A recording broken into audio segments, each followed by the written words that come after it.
Oh shit. Kings Row. What's up, guys? It's Ligsters here with my second video, and I will stop counting after this one. I'm just really excited to bring you guys more content, and that's because my first video got quite a few amount of likes, comments, and some subscriptions, and it's just motivated me to make more content for you guys. So, just to take up a little bit of your time, this video I originally made was 24 minutes long, and I included one of my favorite gameplays in it, in which I stopped the video and I let you guys listen in on the gameplay, just because it was an exciting game for us. If you're interested in watching that video, and if you have 24 minutes to spare, I will link it below. I uploaded it privately just because I wanted some advice on it, and I was told it was too long, from my cousin. Shoutouts to him, Half Asian J. He's one of my favorite players to play with, but I think I'm a little biased. I kind of grew up with him.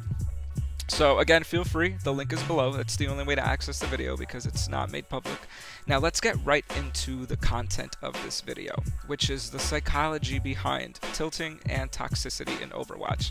And psychology is one of my favorite things. I actually work in it, so I'm going to try to give you guys my perspective on how all of this works.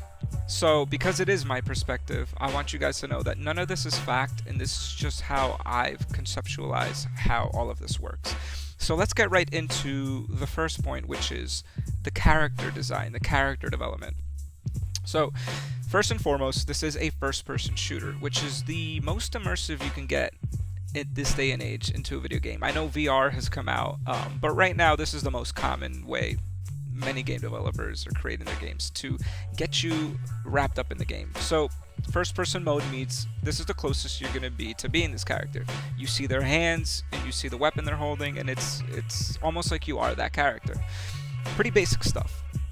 So let's get into what I like to split this game up with character development to two separate things: reality and fantasy. So starting with reality, we notice that Overwatch has a multifaceted array of characters here.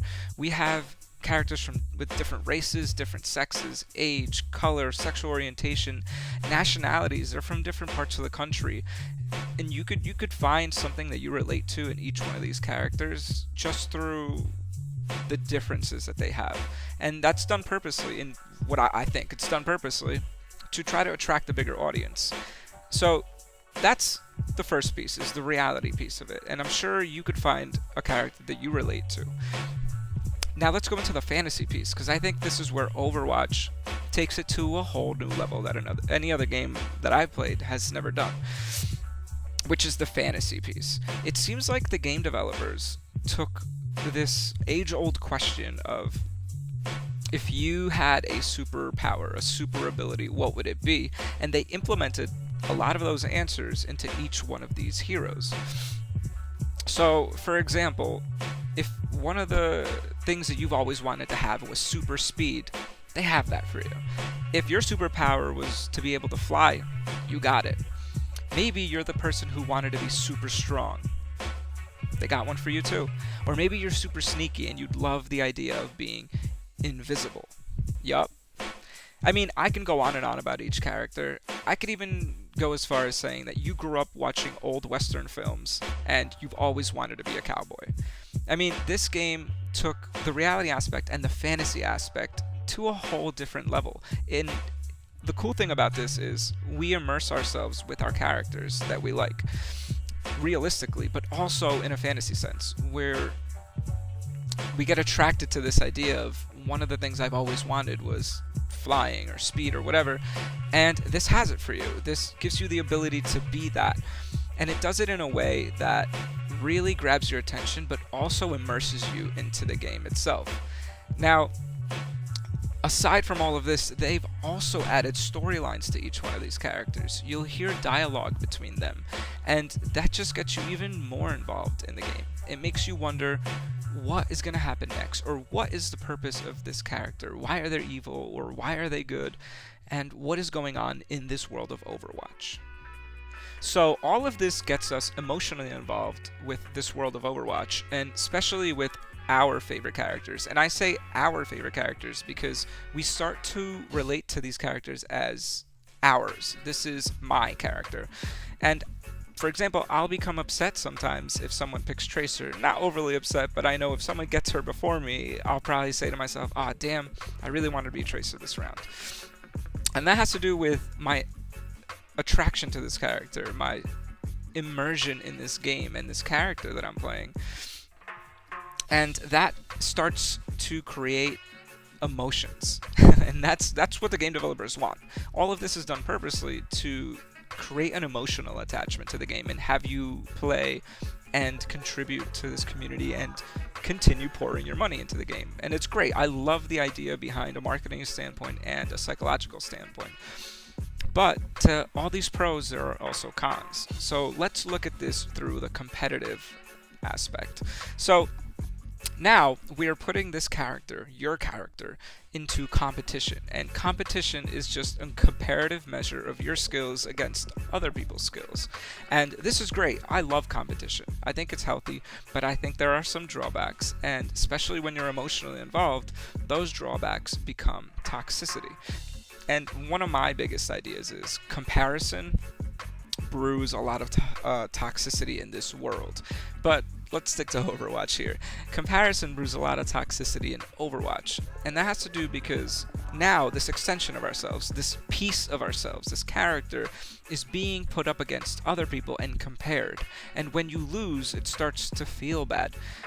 It's like saying you are bad as a person. Not really, but subconsciously we start to think this way when we start losing games.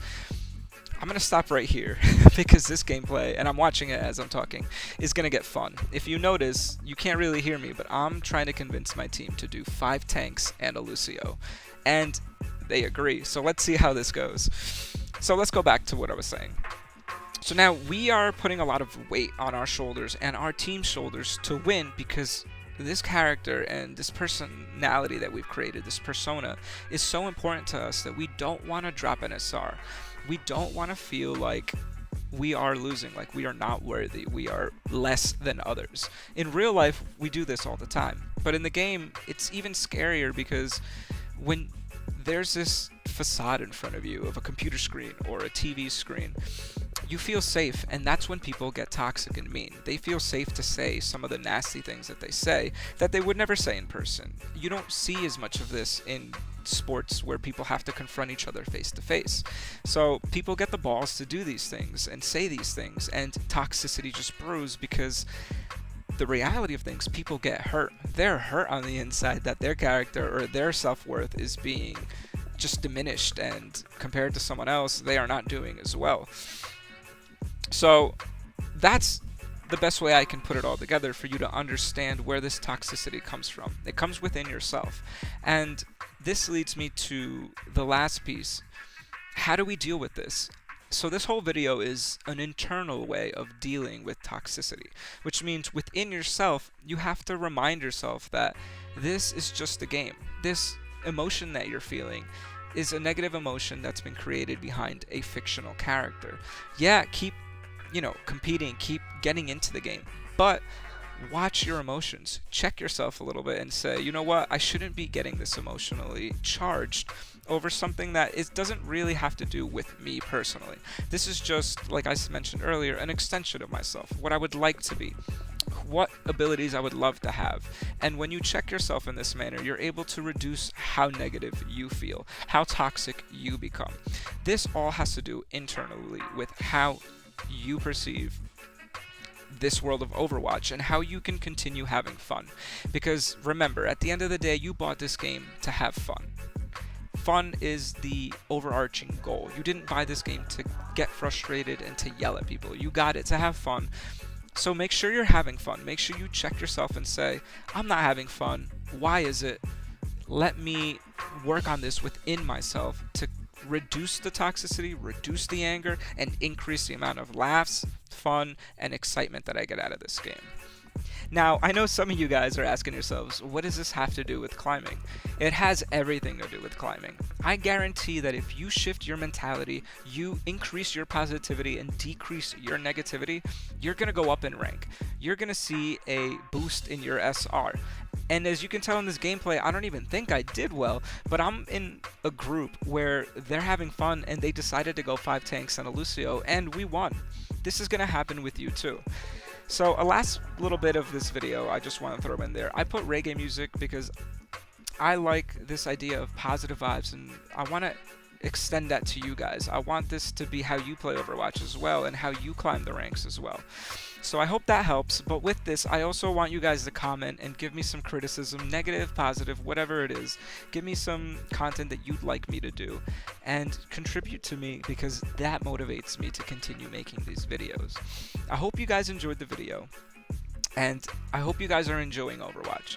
Thank you guys for joining me, Ligsters, on my channel, and keep having fun.